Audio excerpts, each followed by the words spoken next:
Hello everybody, and welcome officially to my new Let's Play of 6 Days of Sacrifice. Now, I say officially because, if you didn't catch it, there is one episode before this that I labeled episode 0, which is the Countdown trilogy which I have played, which was released before this was released in anticipation of this game. The Countdown trilogy, as I mentioned before, is a series of 3 very short text adventure games that sort of lead up to this one final game. And also, I highly recommend once again that you watch 5 Days a Stranger, 7 Days a Skeptic, and Triloby's Notes before watching this, because this is the very last game in a series. Anyway, there's not much more that can be said. Let us just dive right into this game. No commentary.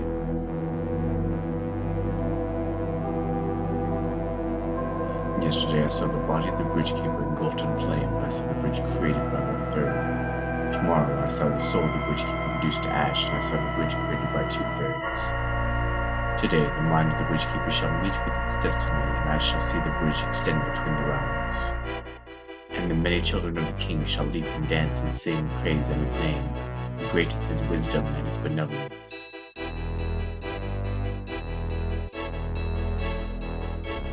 You had done the moment you came to the world, demon child. God forgive me for having a part in your creation. Why did you kill me, brother? I helped you when you were injured. I abandoned you when our father made his mistake. No mistake, young one. Now do you see why I tried to keep you away from this creature? It has no understanding of human ways. You're wrong, father. If you'd have even given him a chance to be normal. Cease your prattling, Matthew. It's time to put an end to the horror I unleashed. What are you doing, father? Father, no! Father! So yeah, that's the events of 5 Days a Stranger, with Simone on the right, and I forget the kid on the left. That's when the body of the bridgekeeper was destroyed, and over on the right in 7 Days a Skeptic, it destroys that idol which contained the soul of the bridgekeeper. And it's talking about how the bridge was created by 1/3 each time. So what happened in between these two events?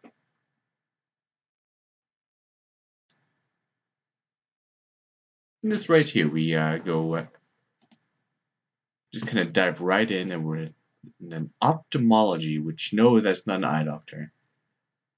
Kind of seems like, but yeah, even though Trilby's notes went for the parser based, type in what you want game, this goes back to the point and click adventure thing.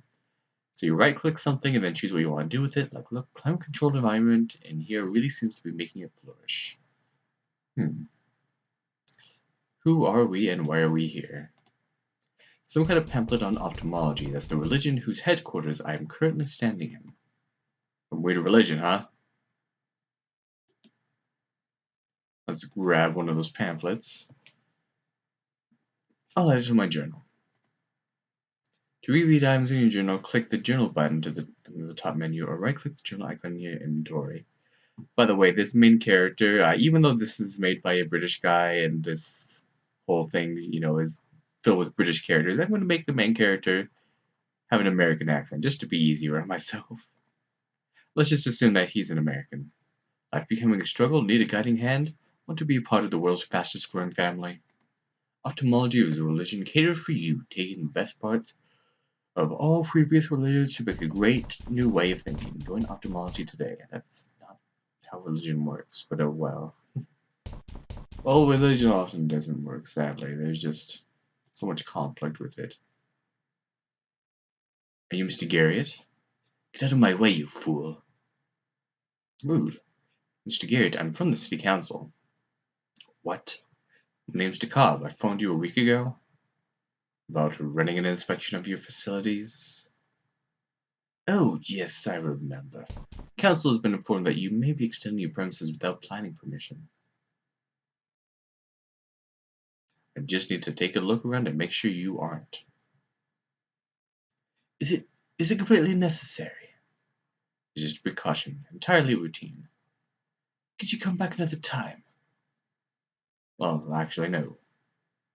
I have to get this done before the end of the week, and this is my only free time slot. I see. No problem. No, not at all. Well, why don't I take you up in the elevator and we can tour the building? I'd be obliged. And the text moves by itself, so I can't help that, and I have to read fast sometimes. Where's the...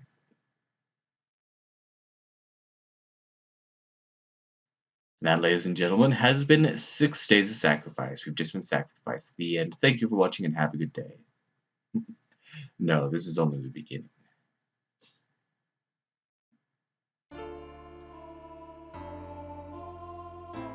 I told you I have no idea who he is. Why should you care? I'm a doctor, for God's sake. It seems terribly convenient. You don't think if he was our agent we would find a way to get him down here without smashing him to pieces?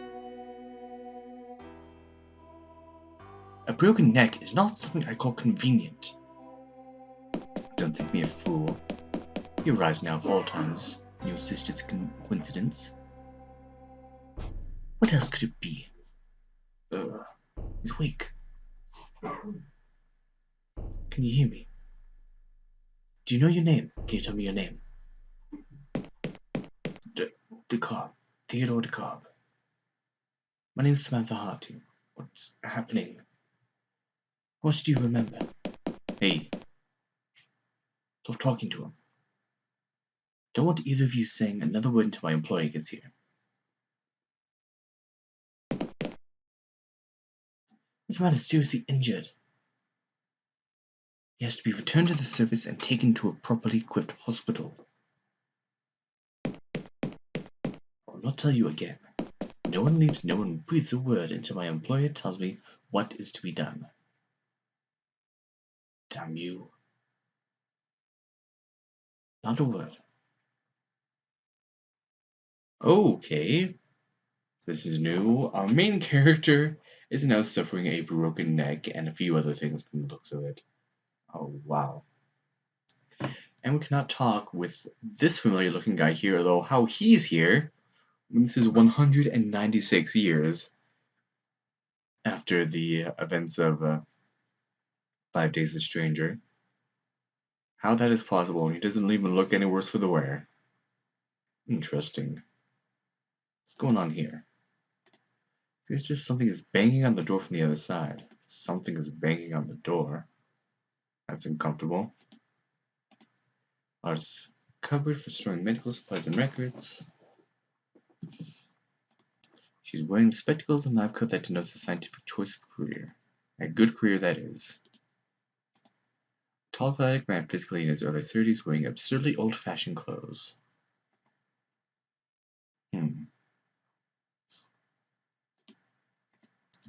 Where belongs to the chief medical officer? The papers on it seem to be in disarray. Why is one burnt? Looks like an official memo. The bottom half has been burnt off. Can we try to communicate with her somehow? Psst. Samantha looks at me questioningly. So yeah, we have to kind of be careful to not try to say too much. Not the word employer. She points at me, then mimes cutting her throat meaningfully. Oh, okay. Go to the guard. Samantha shrugs and shakes her head, indicating she doesn't think she can reason with or defeat the man. Now, why is he being such a douche? Go to the door on the north wall. She shrugs. That's it. There's something banging on that door and you shrug. Go to the console. What's this over here? She shakes her head and mouths the word password. And so she doesn't have the password. What about the desk? Get away from there. Okay, nothing we can do there.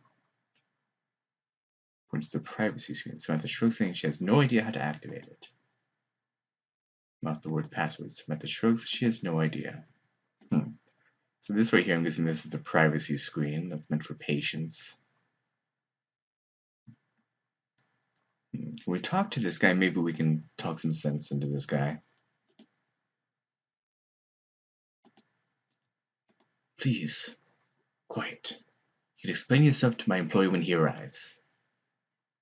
Yeah, so what we say to him doesn't really matter that much. What you want to say is, Ugh. What's the matter now? His condition may still be degrading. Facilities here are very understocked. Move aside, I'll go to check him. Well, what would you know? You're not a medical professional last time I checked. Anyway, what you want to do, quickly try to grab at him. Take the slip of paper from his pocket when he leaves over. He doesn't seem to notice. Ah, nice.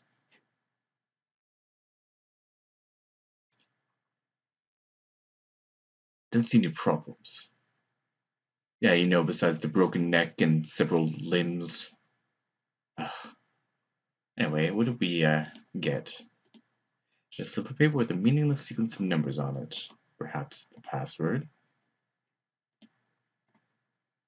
Upon the note to Samantha, she glances at it and nods in understanding and pockets it. So what can we possibly do? That console probably controls stuff in this room. Perhaps it controls the privacy screen and this door here. And you can see what's banging on it. So let's talk to her. Go to the console.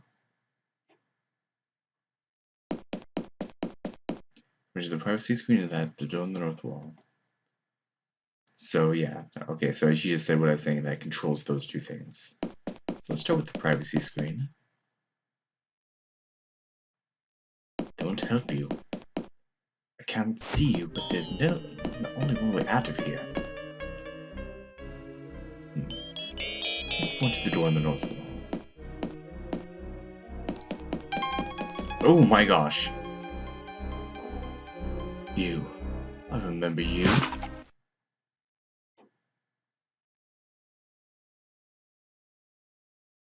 Don't look. What's going on? Don't look.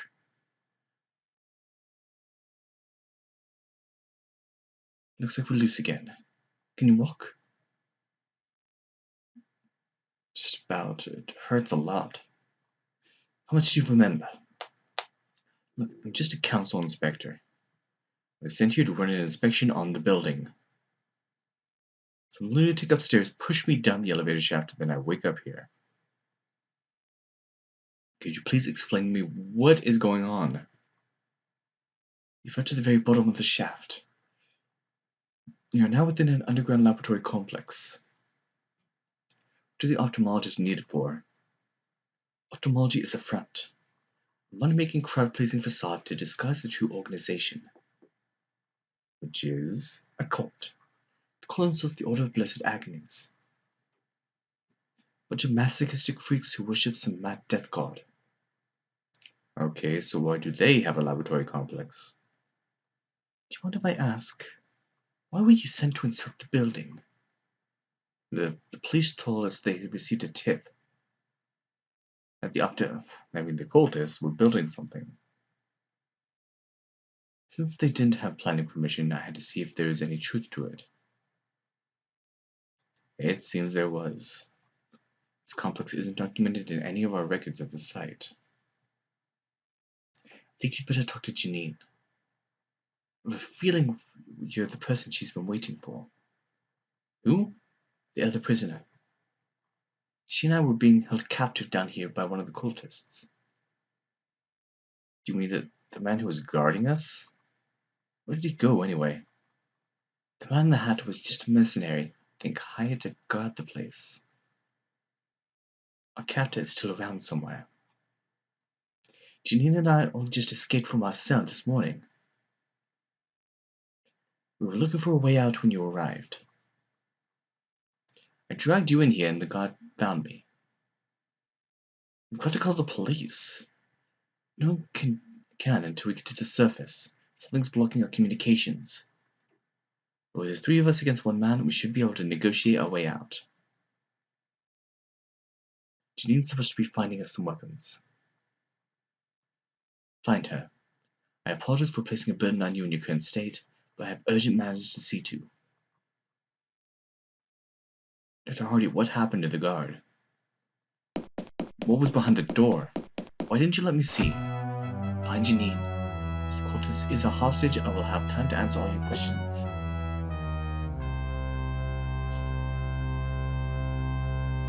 And we're just left here like this, horribly injured. We can't get up. There's a guy who looked a heck of a lot like Trilby who was just killed by the prince, otherwise known as the Tall Man. And yeah, the entire game now we are going to be in this state. We have what looks to be a bandage over one eye, a cast on our neck because we broke our neck, a cast on our arm, and a cast on our leg. It's kind of a genius move on Yutz's part to have the main character like this, because that is just so stress-inducing to have a character who is constantly in such an extreme amount of agony. Oh boy. Was there... that day before the guard was chased off? I don't remember. So yeah, I guess we didn't see... he didn't see what happened to Trilby, but we did. I guess that's the end of Trilby. That's weird that we saw the end of that. It's like that. What's this? These are my glasses. They must have been left here when I was pulled out of the elevator shaft. I'm guessing this is the elevator shaft right here.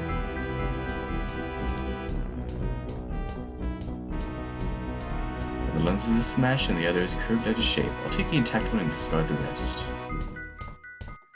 You know, I guess we have to find this other person. She says she has other matters to attend to, and she's just standing there. And by the way, this is the same place that the second countdown game took place in. So, just like in that game, this is going to be all circular. Hello? Wait. And in that game, we also ran into this door. Huge steel door strong enough to be a blast door. There's a sign out reading Central Hub authorized personnel only. So yeah, in the countdown game we couldn't open that then either. And we can't open it now. But keep it in mind. Where did that girl go? Well, she headed this way, and let's check in here, I guess. Ah! Hello.